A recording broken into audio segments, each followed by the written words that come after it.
চুরির মালসহ 3 চোরকে আটক করল এনসিসি থানার পুলিশ। জানা যায় 9 মে কুঞ্জবন কোয়ার্টার কমপ্লেক্সে চুরির ঘটনা ঘটে। কোয়ার্টারে মালিকের অনুপস্থিতিতে এই চুরির ঘটনা সংঘটিত করা হয়। পরবর্তী সময় কোয়ার্টারের মালিক এনসিসি থানায় মামলা দায়ের করেন। এনসিসি থানার ওসি জানান, ঘটনার তদন্তে নেমে চুরির মালসহ 3 চোরকে আটক করা হয়েছে। আনুমানিক 3 লক্ষ টাকা সামগ্রী উদ্ধার করা হয়েছে। গ্রেপ্তার করা হয়েছে আকাশ রবিদাস, দীপঙ্কর বণিক ও সুজিত চক্রবর্তী নামে 3 জনকে গ্রেপ্তার করা হয়েছে।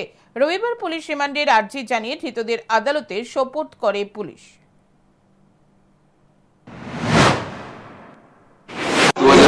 আমাদের কাছে একটি রিটার্ন কমপ্লেন এসেছে।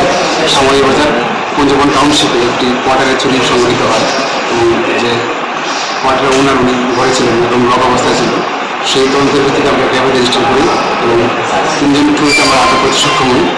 তাদের কাছ থেকে চলে যাওয়া সামগ্রীর মধ্যে বেশিরভাগ মোটামুটি একটি আইপ্যাড, একটি আইফোন, 2টি রিস্ট ওয়াচ এবং বোতলে